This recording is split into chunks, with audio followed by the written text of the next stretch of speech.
Hello and welcome दोस्तों, आपकी एमजीएससी university Bikaner के बीएससी थर्ड सेमेस्टर केमिस्ट्री के लिए इम्पोर्टेंट क्वेश्चन हम देखने वाले हैं। तो वीडियो पूरा ज़रूर देखेगा। आगे बढ़ने से पहले चैनल को सब्सक्राइब कर लें, वीडियो को लाइक कर लें और आने वाले समय में एमजीएससी से संबंधित जानकारी पाने के लिए टेलीग्राम चैनल को ज्वाइन कर लें। वहाँ पर मैं एमजीएससी से संबंधित जानकारी डालता रहता हूँ।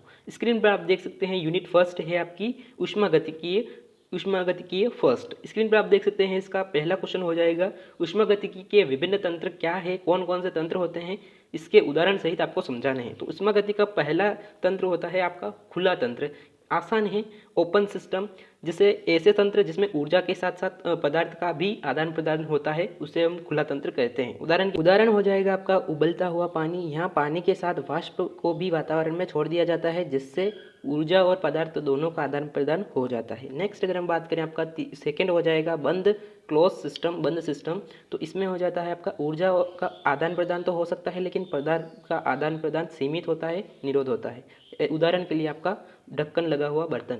नेक्स्ट अगर हम बात करें आपका तीसरा प्रकार होता है संलग्न तंत्र। ऐसा तंत्र जिसमें ना तो ऊर्जा का ना ही पदार्थ का आदान प्रदान होता है वो हो जाएगा आपका संलग्न आइसोलेटेड सिस्टम।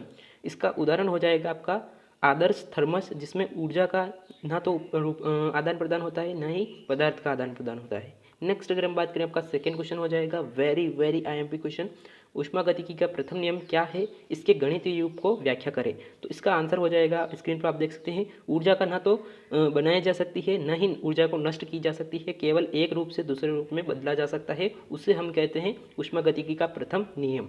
एग्जाम्पल के लिए इसकी गणितीय रूप को देखें तो गणितीय रूप हो जाएगा इसका delta U is equal to Q minus W. तो ये होता है आपका ऊष्मागतिकी का प्रथम नियम या समीकरण। अगर हम बात करें डेल्टा यू यहाँ पर क्या है, delta U is equal to होता है आपका तंत्र की ऊर्जा में आंतरिक परिवर्तन, क्यू हो जाएगा आपकी ऊष्मा और डब्ल्यू हो जाएगा आपका कार्य। नेक्स्ट अगर हम बात करें आपका तीसरा क्वेश्चन है आपका ऊष्मा यानी कि हीट और कार्य में क्या अंतर है, स्पष्ट कीजिए। तो स्क्रीन पर आप देख सकते हैं, वीडियो को पॉज करके पढ़ लीजिएगा। ये 1 या 2 नंबर में पूछ सकता है, ज़्यादा बड़ा क्वेश्चन नहीं पूछेगा इससे।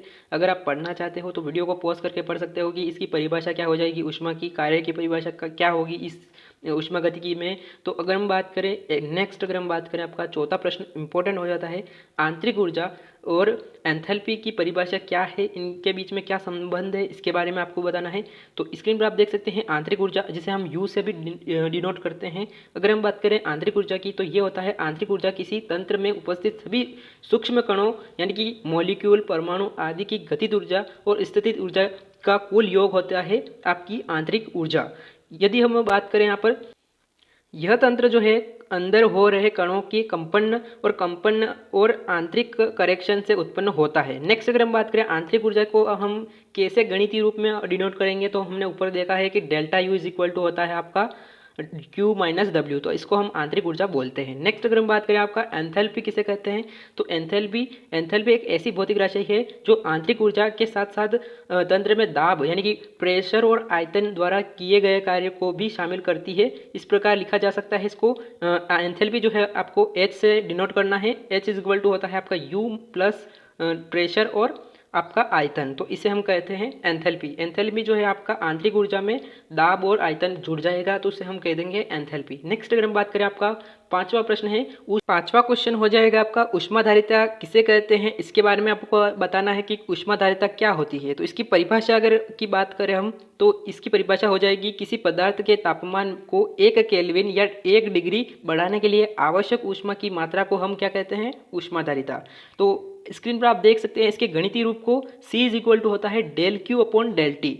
अगर हम बात करें आपके ऊष्माधारिता के फॉर्मूले की तो C इज इक्वल टू होता है del Q upon del T, जहाँ पर C इज इक्वल टू होता है आपका ऊष्माधारिता, Q आपकी ऊष्मा और T आपका तापमान हो जाएगा। नेक्स्ट अगर हम बात करें आपका ऊष्माधारिता की जो है मात्रक क्या होता है, SI मात्रक हो जाएगा जूल प्रति केल्विन हो जाएगा आपका जो है मात्रक। अगर हम बात करें आपका छठा प्रश्न, वेरी इंपॉर्टेंट क्वेश्चन हो जाता है, बड़े प्रश्न में पूछ सकता है कि जूल थॉमस गुणांक क्या है, इसके बारे में आपको बताना है।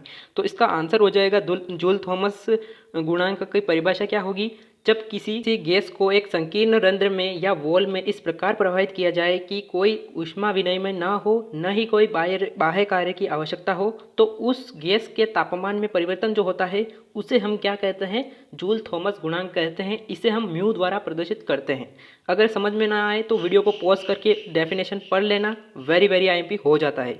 नेक्स्ट अगर हम बात करें इसकी समीकरण क्या होगी जूल थॉमस गुणांक की, तो यहाँ पर स्क्रीन पर आप देख सकते हैं इसका गणितीय रूप mu is equal to del T upon del P into H. H आपका एंथैल्पी हो जाएगा। नेक्स्ट अगर हम बात करें जूल थॉमस प्रभाव और इसके महत्व की, तो स्क्रीन पर आप देख सकते हैं, वीडियो को पॉज करके पढ़ लीजिएगा। अधिकांश जो गैसें होती हैं सामान्य ताप और सामान्य ताप पर जूल थॉमस विस्तार के दौरान ठंडी हो जाती है। नेक्स्ट अगर हम बात करें आपका जो है सातवां प्रश्न हो जाएगा हेंस का नियम क्या है, इसके दो अनुप्रयोग लिखिए। तो हेंस का नियम की अगर हम बात करें तो हेंस का नियम क्या है, किसी रासायनिक अभिक्रिया के में जो कुल एंथैल्पी केवल प्रारंभिक और अंतिम अवस्था पर निर्भर करती है। एंथैल्पी परिवर्तन केवल प्रारंभिक और अंतिम अवस्था पर निर्भर करता है, न कि अभिक्रिया में कितने चरण हो रहे हैं उस पर निर्भर करती है।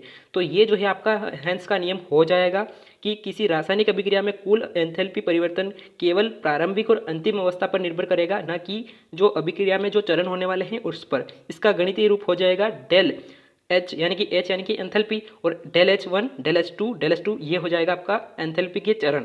तो एन नंबर ऑफ एंथैल्पी। अगर हम बात करें इसके दो अनुप्रयोग की, पहला अनुप्रयोग है आपका दहन ऊष्मा की गणना के लिए आपका हेंस का नियम। तो इसमें किसी पदार्थ के दहन से निकलने वाली ऊर्जा की कुल ऊर्जा की गणना जो है आपके हेंस के नियम का उपयोग करके निकाली जाती है। नेक्स्ट अगर हम बात करें दूसरा अनुप्रयोग, उसका लिए आ जाएगा आपका गठन ऊष्मा की गणना के लिए आपका हेंस का नियम का उपयोग किया जाता है। अगर हम बात करें आठवां प्रश्न की, इंपॉर्टेंट हो जाता है बंध वियोजन ऊर्जा क्या होती है, इसके बारे में आपको बताना है कि बंध वियोजन ऊर्जा क्या है। तो वह ऊर्जा जो किसी अणु में मौजूद एक विशिष्ट रासायनिक बंध को तोड़ने के लिए आवश्यक हो, ताकि उस बंध में दो या दो से अधिक घटक स्वतंत्र रूप से प्राप्त किए जा सकते हैं। इसे आमतौर पर हम किलो जूल प्रति मोल में व्यक्त करते हैं। इसकी जो है मात्रक हो जाएगा किलो जूल प्रति मोल। अगर हम बात करें आपकी सेकेंड यूनिट के इंपॉर्टेंट क्वेश्चन की, तो सेकेंड यूनिट है आपकी ऊष्मागतिकी 2। तो इसमें जो है पहला क्वेश्चन हो जाएगा सेकेंड यूनिट का, ऊष्मागतिकी का द्वितीय नियम क्या है, इसके विभिन्न कथनों से व्याख्या कीजिए। तो एक इंपॉर्टेंट क्वेश्चन हो जाता है कि द्वितीय नियम क्या है ऊष्मागतिकी का, सेकेंड लॉ ऑफ थर्मोडायनेमिक्स। इसके बारे में हम बात करेंगे। इससे पहले मैंने आपको बताया है कि ऊष्मागतिकी का प्रथम नियम क्या है, वो भी इंपॉर्टेंट हो जाता है। इसके अलावा आपका तीसरा नियम ऊष्मागतिकी का वो भी इंपॉर्टेंट हो जाएगा, उसको भी मैं आगे वीडियो में डिस्कस करूंगा। अगर हम बात करें आपका पहला क्वेश्चन का आंसर कि ऊष्मागतिकी का नियम क्या है, तो वह यह बताता है कि किसी भी स्वाभाविक प्रक्रिया में ऊर्जा का रूपांतरण एक ही दिशा में होता है। ऊष्मा का द्वितीय नियम कहता है कि किसी भी ऊर्जा का रूपांतरण केवल एक ही दिशा में होता है, जिसमें कुल एंट्रोपी बढ़ती है या स्थिर रहती है। इसे समझने के लिए निम्नलिखित कथनों का उपयोग किया जाता है। नेक्स्ट अगर हम बात करें पहला कथन हो जाएगा क्लासिकल क्लॉसियन कथन। यह कहता है कि आपका जो है ऊष्मा हमेशा उच्च तापमान से निम्न तापमान की ओर प्रवाहित होती है, यानी कि ऊष्मा जो है हमेशा उच्च तापमान से निम्न तापमान की ओर प्रवाहित होगी। अगर हम बात करें आपके केल्विन प्लैंक का कथन, तो इसमें जो है कोई भी तापीय इंजन ऐसा नहीं हो सकता है जो किसी ऊष्मा स्रोत से प्राप्त ऊष्मा को 100% कार्य में परिवर्तित कर सके। नेक्स्ट अगर हम बात करें आपके एंथैल्पी कथन की, तो इसमें किसी भी पृथक तंत्र में होने वाली स्वाभाविक प्रक्रिया में कुल एंट्रोपी या तो बढ़ती है या अपरिवर्तित रहती है या घटती नहीं है। अगर हम बात करें आपके जो है तीसरे प्रश्न की, तीसरा प्रश्न हो जाएगा आपका एंट्रोपी किसे कहते हैं, एंट्रोपी क्या होती है। तो स्क्रीन पर आप देख सकते हैं एंट्रोपी की परिभाषा। एंट्रोपी एक ऊष्मागतिकी राशि है जो किसी निकाय की अव्यवस्था या यादृच्छिकता की माप करती है। यह बताती है कि किसी तंत्र में ऊर्जा का कितना हिस्सा कार्य में परिवर्तित नहीं किया जा सकता। इसके अलावा अगर हम बात करें एंट्रोपी की खोज किसने की थी, तो क्लासियन ने 1850 में एंट्रोपी की खोज की थी। इंपॉर्टेंट हो जाता है, ये इसकी डेफिनेशन है एंट्रोपी की। नेक्स्ट अगर हम बात करें एंट्रोपी की समीकरण या गणितीय रूप, तो स्क्रीन पर आप देख सकते हैं del S is equal to हो जाएगा समाकलन डी क्यू अपॉन टी। तो एस यहाँ पर आपका एंट्रोपी हो जाता है, एंट्रोपी को हम एस से डिनोट करते हैं। नेक्स्ट अगर हम बात करें आपका गिब्स मुक्त ऊर्जा और हेल्महोल्ट्ज मुक्त ऊर्जा के बीच में क्या अंतर है, स्पष्ट कीजिए। चौथा प्रश्न है आपका, इंपॉर्टेंट हो जाता है, गिब्स मुक्त ऊर्जा क्या है, हेल्महोल्ट्ज मुक्त ऊर्जा क्या है। तो स्क्रीन पर आप देख सकते हैं गिब्स मुक्त ऊर्जा की डेफिनेशन। गिब्स मुक्त ऊर्जा उस ऊर्जा को मापती है जो नियत ताप और दाब पर कोई सिस्टम जो है अपने परिवेश में के साथ साथ आदान प्रदान करते हुए अधिकतम जो है कार्य में परिवर्तित कर सकता है। अगर हम बात करें इसकी समीकरण की, तो स्क्रीन पर आप देख सकते हैं गिब्स मुक्त ऊर्जा की समीकरण हो जाएगी G is equal to H minus TS. तो ये हो जाएगी आपकी समीकरण, इंपॉर्टेंट है, याद कर लीजिएगा गिब्स मुक्त ऊर्जा की समीकरण को। अगर हम बात करें इसमें एच की, एच आपका एंथैल्पी हो जाएगा, टी आपका तापमान और एस आपकी एंट्रोपी। अगर हम बात करें आपका हेल्महोल्ट्ज़ मुक्त ऊर्जा क्या होती है, तो नियत ताप और आयतन पर कोई सिस्टम अपने भीतर कार्य करने की क्षमता के रूप में उपयोग करता है। अगर हम बात करें आपके हेल्महोल्ट्ज़ मुक्त ऊर्जा की समीकरण की, तो स्क्रीन पर आप देख सकते हैं हेल्महोल्ट्ज़ मुक्त ऊर्जा की जो है समीकरण ए इज इक्वल टू हो जाएगा आपका यू माइनस टी एस। तो यू यहाँ पर आपका आंतरिक ऊर्जा है, टी तापमान और एस एंट्रोपी, ए जो है आपका हेल्महोल्ट्ज़ मुक्त ऊर्जा। तो यहाँ पर हेल्महोल्ट्ज़ मुक्त ऊर्जा हो जाएगी, समीकरण स्क्रीन पर देख सकते हैं, इंपॉर्टेंट है, याद कर लीजिएगा। एक इंपॉर्टेंट क्वेश्चन और हो जाता है आपका ऊष्मागतिकी का तृतीय नियम। मैंने आपको फर्स्ट, सेकंड और तृतीय तीनों बता दूंगा, इंपॉर्टेंट हो जाते हैं तीनों नियम, याद कर लीजिएगा। वीडियो को पॉज करके पढ़ सकते हैं। ऊष्मागतिकी का तृतीय नियम क्या कहता है, यदि किसी आदर्श क्रिस्टल को निष्पेक्षण शून्य तापमान पर लाया जाता है तो उसकी एंट्रोपी भी शून्य हो जाती है। तो ये है आपका ऊष्मागतिकी का तृतीय नियम। इसमें इसका समीकरण हो जाएगी एस इज इक्वल टू 0। तो यहाँ पर अगर ध्यान देने वाली बात यह है कि ऊष्मागतिकी का तृतीय नियम नहीं भी याद होता है तो द्वितीय नियम और प्रथम नियम तो ज़रूर याद करना, वो उन दोनों में से कोई ना कोई तो आंसर एग्जाम में आ ही जाता है, ऊष्मागतिकी का द्वितीय नियम और प्रथम नियम।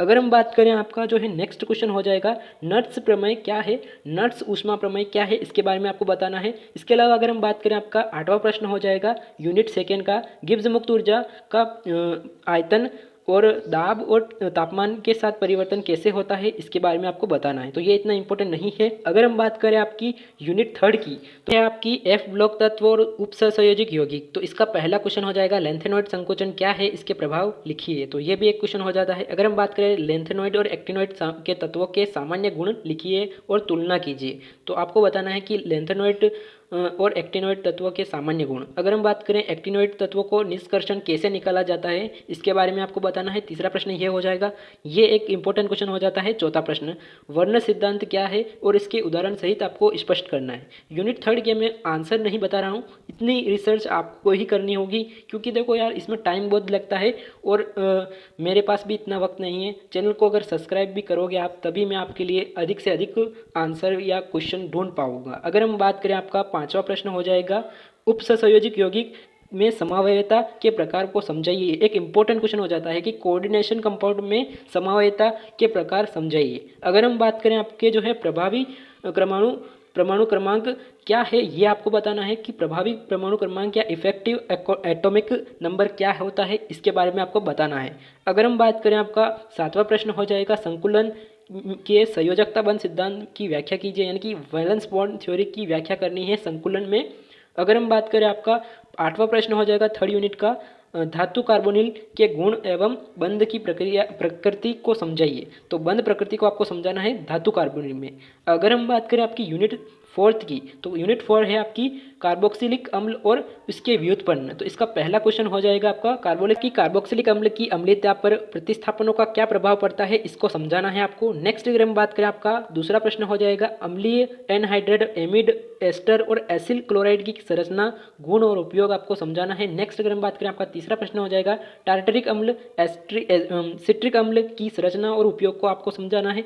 इंपॉर्टेंट हो जाता है टार्टरिक अम्ल और सिट्रिक अम्ल की संरचना। अगर हम बात करें आपका चौथा प्रश्न हो जाएगा हेलो अम्ल हाइड्रोक्सिक अम्ल की में अंतर स्पष्ट कीजिए, क्या अंतर है हेलो अम्ल और हाइड्रोक्सिक अम्ल में। अगर हम बात करें आपका पांचवा प्रश्न की असंतृप्त मोनो कार्बोक्सिलिक अम्ल के उदाहरण सहित उनकी रासायनिक अभिक्रिया लिखनी है। अगर हम बात करें आपका छठा प्रश्न एकदम इम्पोर्टेंट है, बैरियर की जो है विकृतिवाद यानी कि स्ट्रेन थ्योरी क्या है, इसके बारे में आपको बताना है और इसकी सीमाएं लिखनी है। अगर हम यहाँ पर तनाव भी पूछ सकते हैं, बैरियर का तनाव सिद्धांत क्या है, इसके बारे में आपको बताना है। तो यह एक इंपॉर्टेंट क्वेश्चन हो जाता है कि बैरियर का तनाव सिद्धांत की स्पष्ट कीजिए, विकृतिवाद को स्पष्ट कीजिए। अगर हम बात करें सातवां प्रश्न की छोटे वलयों में वलय तनाव की परिकल्पना को समझाइए।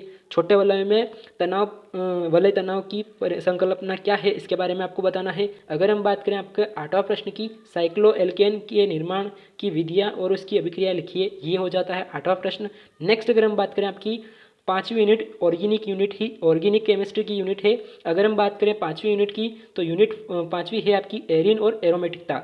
तो ये भी एक इंपॉर्टेंट क्वेश्चन हो जाता है कि एरिन और एरोमेटिकता की परिभाषा आपको बतानी है। दूसरा क्वेश्चन हो जाएगा आपका बेंजीन की संरचना और एरोमेटिकता को समझाइए।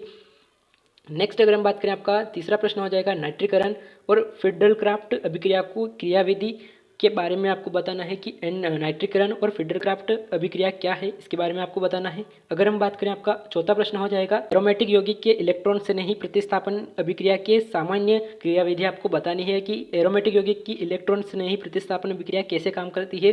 नेक्स्ट अगर हम बात करें आपके छठे प्रश्न की बर्च अपचयन अभिक्रिया क्या है, इसकी क्रियाविधि लिखनी है आपको। अगर हम बात करें आपका सातवें प्रश्न की एल्किल बेंजीन और एरिल बेंजीन की अभिक्रिया लिखिए, ये भी एक इंपॉर्टेंट क्वेश्चन हो जाता है।